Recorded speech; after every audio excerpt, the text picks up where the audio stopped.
Ungkap ex-Menkes Republik Indonesia Siti Fadilah sebut COVID-19 senjata biologis dibuat di lab milik Amerika Serikat di Ukraina.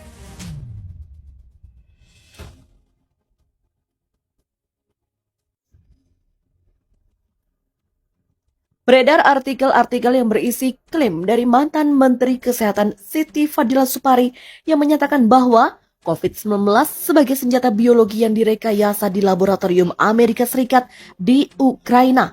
Yang berjudul Terang Benderang, Rusia bongkar eksperimen COVID di lab Amerika Serikat Ukraina.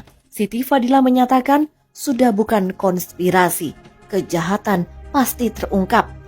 Demikian yang terbit di situs bergelora.com, berikut kutipan isi artikel tersebut. Cepat atau lambat, kejahatan pasti terungkap. Jadi, COVID adalah tidak natural, tapi rekayasa si laboratorium Amerika Serikat di Ukraina untuk senjata biologi sudah bukan konspirasi lagi, karena sudah disiarkan terbuka oleh Rusia. Demikian ucap mantan Menteri Kesehatan Siti Fadilah Supari kepada bergelora.com di Jakarta. Dikutip dari Turnback Hoax pada Kamis, berdasarkan hasil penelusuran, artikel yang berisi klaim dari mantan Menteri Kesehatan Siti Fadilah Supari yang menyatakan bahwa COVID-19 sebagai senjata biologi yang direkayasa di laboratorium Amerika Serikat di Ukraina merupakan klaim yang menyesatkan. Faktanya, klaim tersebut tidak terbukti. Ukraina punya puluhan laboratorium kesehatan umum yang fokusnya adalah meneliti dan memitigasi ancaman penyakit berbahaya, bukan untuk senjata biologi. Dilansir dari Tempo yang mengutip PolitiFact, organisasi pemeriksa fakta di bawah Poynter Institute, ada sejumlah laboratorium di Ukraina yang didukung oleh Amerika Serikat, Uni Eropa, Kanada, dan Organisasi Kesehatan Dunia. Tetapi, laboratorium ini bukan untuk senjata biologi, melainkan laboratorium yang bekerja untuk meneliti mikroorganisme penyebab penyakit atau patogen, termasuk yang menyebabkan antraks, wabah, dan demam berdarah pada manusia. Mereka juga mempelajari virus yang menyerang burung dan babi. Laboratorium semacam itu tidak lantas membuat mereka memiliki fasilitas senjata biologi. Hampir setiap negara memiliki laboratorium untuk menangani ancaman mikroba penyebab penyakit, dan beberapa di antaranya sangat mematikan. Departemen Pertahanan Amerika Serikat mengatakan bahwa ketika serangan Rusia dimulai, Kementerian Kesehatan Ukraina secara bertanggung jawab memerintahkan pembuangan sampel yang aman dan terjamin. Tindakan ini membatasi bahaya pelepasan patogen yang tidak disengaja jika laboratorium diserang oleh militer Rusia. Selain itu, dilansir dari BBC, Amerika Serikat menegaskan tuduhan Rusia benar-benar tidak masuk akal dan Rusia sedang menciptakan narasi bohong untuk membenarkan rangkaian tindakannya di Ukraina. Rusia menuduh Amerika Serikat dan Ukraina mengerjakan patogen-patogen dan berbagai infeksi berbahaya di 30 laboratorium yang tersebar di seantero Ukraina.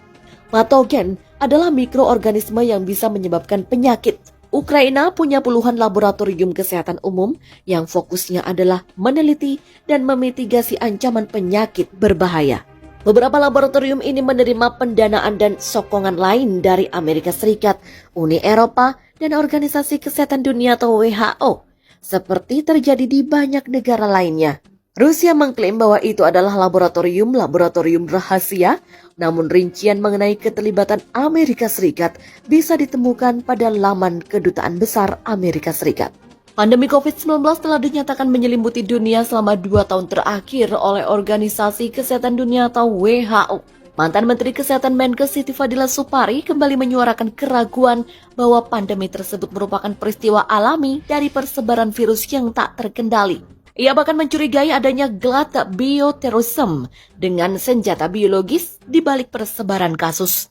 Mulanya, Siti Fadilah Supari menyoroti pandemi COVID-19 yang menurutnya seolah menghilang dengan penurunan kasus drastis dibandingkan puncaknya pada Juli 2021. Ditambahkan, Siti Fadilah Supari mengatakan data penurunan kasus ditunjukkan India, Indonesia, dan negara-negara lain. Dari data yang dihimpun Pikiran Rakyat pada puncaknya Juli 2021, Indonesia mengalami pertambahan 50 ribuan kasus per pekan. Sementara India pada Mei 2021 mengalami pertambahan kasus 389 ribuan per pekan. Dan kini, data pertambahan kasus India sama-sama berkutat pada angka seribuan per pekan. Sedangkan Indonesia mengalami pertambahan 213 kasus per pekan. Menurut dia, pandemi itu cara penularannya tidak meledak dan tidak terdapat gradasi. Timbulnya suatu ledakan penyakit di suatu tempat mengenai orang banyak dalam waktu yang singkat dan kemudian berhenti.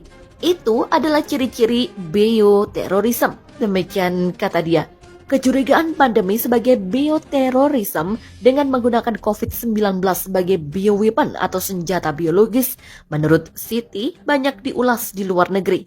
Ketika alat perang tidak memerlukan lagi tank, melainkan virus pun sudah mampu mengendalikan dunia. Meski begitu, Siti Fadila mengatakan pendapatnya ini belum tentu benar. Ini menurutnya adalah pendapat pribadi. Ia lebih cenderung ini adalah bioweapon atau bioterorisme karena pandemi yang asli itu ada syaratnya. Menurut Siti Fadilah, International Health Regulation yang menjadi pedoman WHO mengatur bahwa pandemi harus memenuhi syarat-syarat tertentu. Pertama, ada bukti penularan dari hewan ke hewan, yang dalam hal COVID-19 berarti dari kelelawar ke kelelawar. Kedua, ada bukti penularan dari hewan ke manusia. Dan ketiga, ada bukti penularan dari manusia ke manusia. Namun saat ini yang terbukti hanya poin ketiga saja. Beredar artikel-artikel yang berisi klaim dari mantan Menteri Kesehatan Siti Fadila Supari yang menyatakan bahwa COVID-19 sebagai senjata biologi yang direkayasa di laboratorium Amerika Serikat di Ukraina yang berjudul Terang Benderang. Rusia bongkar eksperimen COVID di lab Amerika Serikat Ukraina. Siti Fadila menyatakan sudah bukan konspirasi, kejahatan pasti terungkap. Demikian yang terbit di situs bergelora.com, berikut kutipan isi artikel tersebut. Cepat atau lambat, kejahatan pasti terungkap.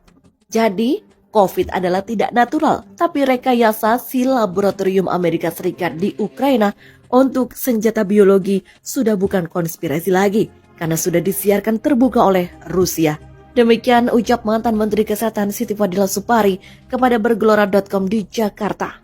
Dikutip dari Turnback Hoax pada Kamis, berdasarkan hasil penelusuran, artikel yang berisi klaim dari mantan Menteri Kesehatan Siti Fadila Supari yang menyatakan bahwa COVID-19 sebagai senjata biologi yang direkayasa di laboratorium Amerika Serikat di Ukraina merupakan klaim yang menyesatkan. Faktanya, klaim tersebut tidak terbukti. Ukraina punya puluhan laboratorium kesehatan umum yang fokusnya adalah meneliti dan memitigasi ancaman penyakit berbahaya, bukan untuk senjata biologi.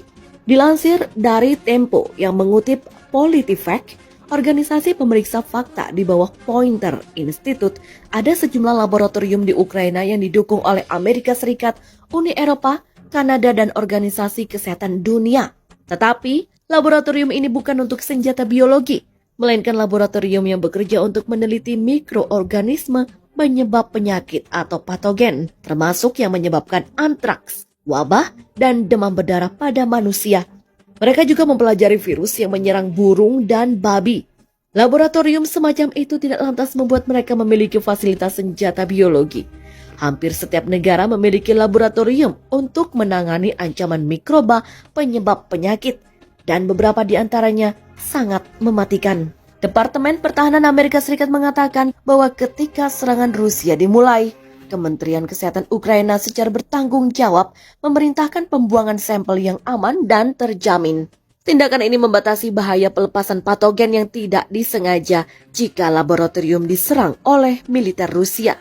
Selain itu, dilansir dari BBC, Amerika Serikat menegaskan tuduhan Rusia benar-benar tidak masuk akal dan Rusia sedang menciptakan narasi bohong untuk membenarkan rangkaian tindakannya di Ukraina.